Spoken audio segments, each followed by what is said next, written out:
one of the things that we want to talk about today is the critical skill that you need, the second most important management skill. Is ideally in the technician role, you want to eliminate tasks that don't need to be done. And you want to automate what can be done. But a lot of the work that owners hold on to is the work that's dear to them.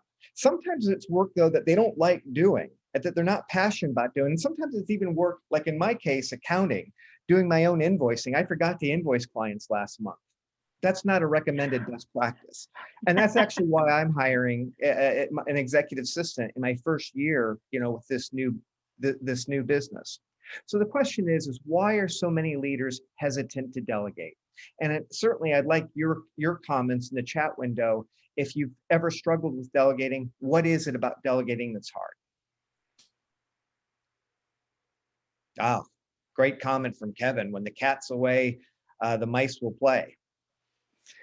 So Lisa, would you mind advancing the next slide? So, and Mark, you can shout out, or if I see other comments from people, I'll contribute them. But here's some major reasons that Lisa and I see all the time.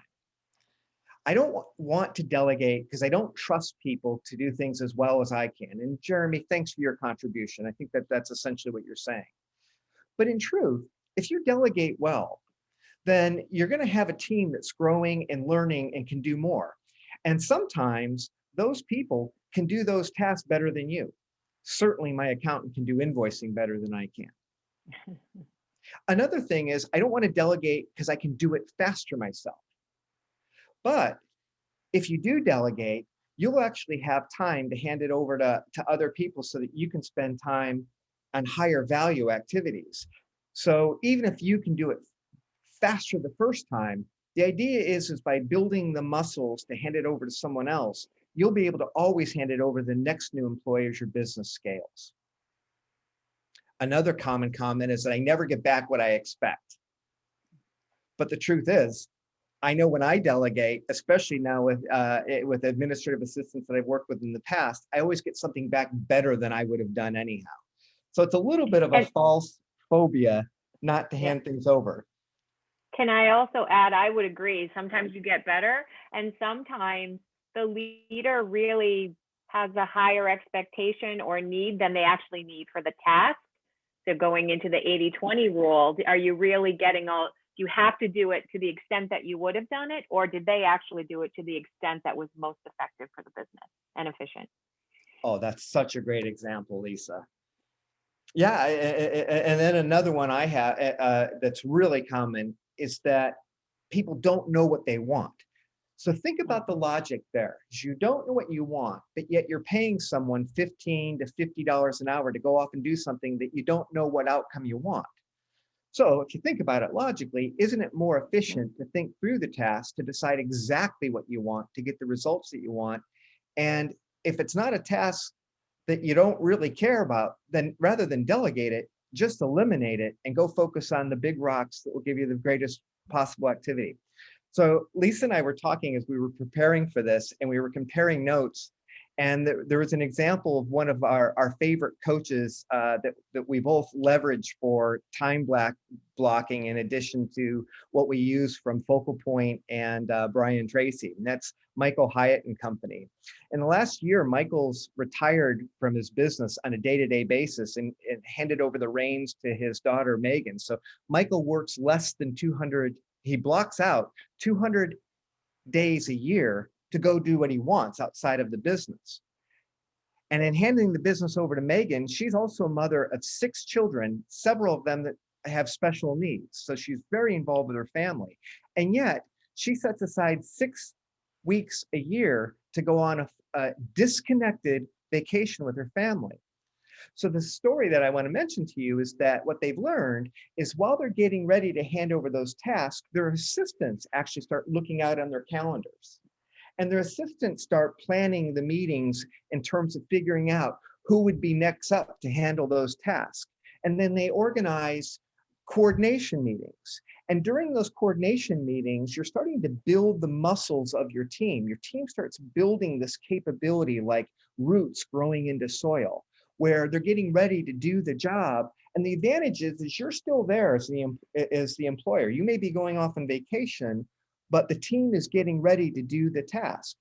Well, the results for them is they had a record growth year last year. At the same time, they also reduced the number of working hours mandatory for their staff down from 40 to 30 so that the people could spend more time working on their personal lives as well. So the message that we have for you as owners is it's not about working harder and longer hours and doing the tasks that you hate doing. It's very much about imagining what's important where you can make the greatest contribution. So I want to turn it over to Lisa, because Lisa has some very practical ways now that you can start imagining and preparing who your staff is that you're going to hand over the task and how they're going to handle the task. Yeah, thanks so much, Charlie. So one thing I want to point out, you made me think of it, Charlie, where you were talking.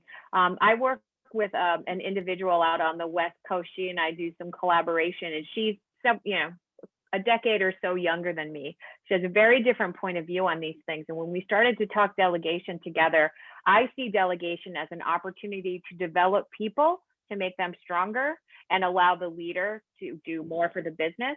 And she thought that people view delegation as the leader giving them the bad work that no one else wants to do. And so we need to debunk that right now. That's not what this is about. This is about developing people and making your organization stronger. So when we talk about the keys to effective delegation today, we're going to talk about 3 keys to effective delegation.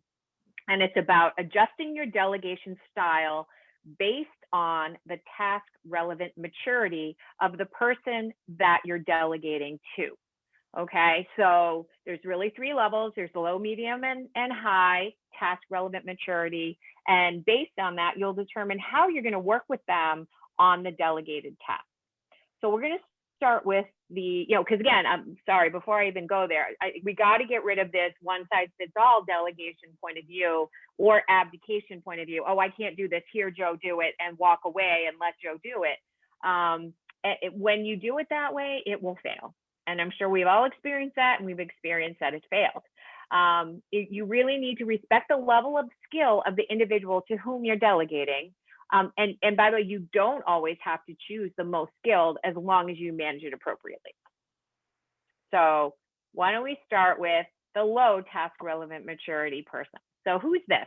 These people have very little experience in the requisite fields. Maybe they're a new hire, new to the job, or whatever. So you have to manage it accordingly.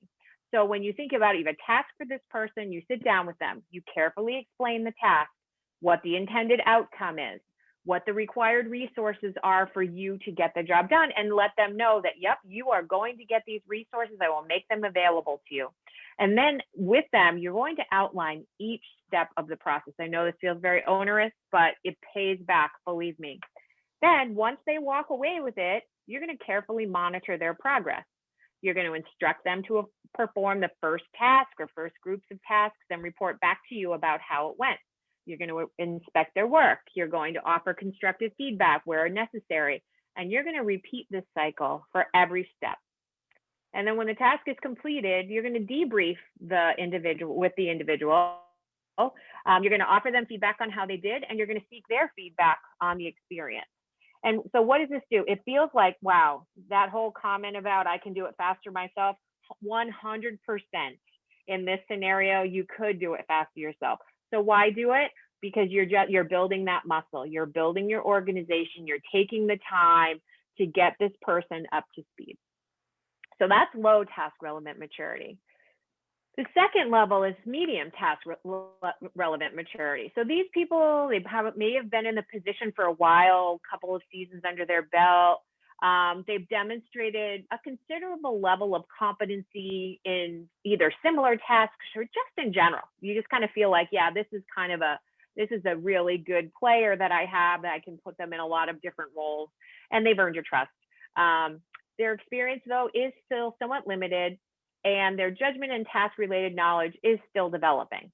So in this scenario, you would use a management by objective style of delegation. So what does that mean? Well, you clearly explain the goals and objectives, And then you ask them to figure out how to accomplish it and ask them to bring the plan back to you. So again, scenario one, you wrote the plan out with the person, you were really the lead. In this one, you're saying, hey, this is kind of the task, this is the desired end result. Go write down how you're going to get it done, include resources that you need, time frame, whatever it might be, and come back to me. So the onus is on them to determine the steps and the required resources. And then once you agree on that plan, you monitor their progress really based on periodic reports that they've agreed to provide as part of their plan. But making sure that you're always there for them if they run into a jam, but do not allow them to kind of do the reverse delegation to you, come in and say, oh, I'm running into a roadblock. Don't say, hey, got that, I'll take this, because it really defeats the purpose. You kind of become a coach and you talk them through it and you help them through that part. And so you encourage them to come to you only when stuck and confused. But again, you are not going to solve it for them. You're going to help them solve it. And then at the end, you're going to debrief the process again, offer feedback and encouragement. And it's so critical that these debriefs happen, because we're all so busy. It's easy to say, great job, Joe, and run off and do something else. And maybe what you're going to learn some stuff about Joe's experience and how things could be done differently, or whatever it might be. So it's definitely worth the effort to debrief at the end. And then finally, you have your high task relevant maturity. And for those of you who don't know, this was a beloved Red Sox player. I had to put him on here. I'm sorry, we miss him to this day. But anyway, so this person has a great deal of experience. They might be described as an expert, possibly even superior to you. So in this scenario, you truly use the leadership style of delegation in its purest form. So you just focus on gaining a clear agreement of the end objective. And this isn't just you telling them, this is them saying, hey, I think this might work better than that. Or maybe you said this is the objective, but isn't it really this? It's a conversation between two professionals. You're going to make it clear to them that they're going to be held accountable for the results. And you're going to grant them the authority to make decisions required to get the job done. So this, again, you're taking a big step out there. You're kind of stepping back and really here, you've got authority to make decisions. You're held accountable for the results, and you're making you're making sure everyone and anyone who's involved is doing what they have to do to get it done. You step aside and you give them the room to perform. So this style not only depends on their high task relevant maturity, but also a strong foundation of trust between you. On this one, again, make sure you still debrief. You might not think it's necessary, but it's always important to debrief through these. So really 3 different levels, and I'm going to show you like in a summary. It's really, it can boil down to this. When they have a low task relevant maturity, it's pretty much do as I say. You outline it, you tell them what to do, and they do it, and you watch them and you help them. It's like the little boy in the t-ball. He swings, he misses the ball. The coach goes over and he literally adjusts him. And he had told him what to do before. He comes back, he adjusts it, and maybe even helps him swing. Okay, because he's not ready to do it on his own quite yet. The second one, research and recommend. Okay, so this one, they've been playing for a while. So have them go back, figure it out, and have them come and help recommend how to do it. And then finally, decide, do, and inform. Just tell them, figure it out, and tell me what you're doing. So again, I've done this with my clients so many times. They're always afraid of the low task relevant maturity thing. They're just afraid that it's just the person's going to fail, whatever.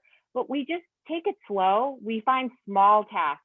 You don't have to go crazy. Find something small, let them gain their footing, help them through it, show them you're there for them, and then it will grow. And what happens time and time again is they're getting stronger teams that can take on more, and that helps everybody in the business. So I'm going to advance to that. So Charlie, why don't you share the challenge for our members today? Well, I love that simple framework that you use to organize people's relative capability to take the task and the amount of authority to give them. So thanks for making it so simple. So the challenge that Lisa and I and Mark and the rest of the FocalPoint team want to give you is give it a try yourself. Identify 3 tasks and appropriate individuals in your organization to complete them, and set expectations for the completion based on their task relevant maturity. And the offer that we want to make is that if you want to go a deeper dive and get a little help from us, contact Lisa or I or Mark or again, your favorite focal point coach, because there's a lot of wonderful coaches around the North America. And we'll give you an effective or a complimentary session on effective delegation. So we want to thank you for joining us. And now we Well, want to Charlie, wait a minute, Charlie. We what? kind of told everyone that delegation is the second most important leadership skill. So what's the first? Lisa, the one most important management skill.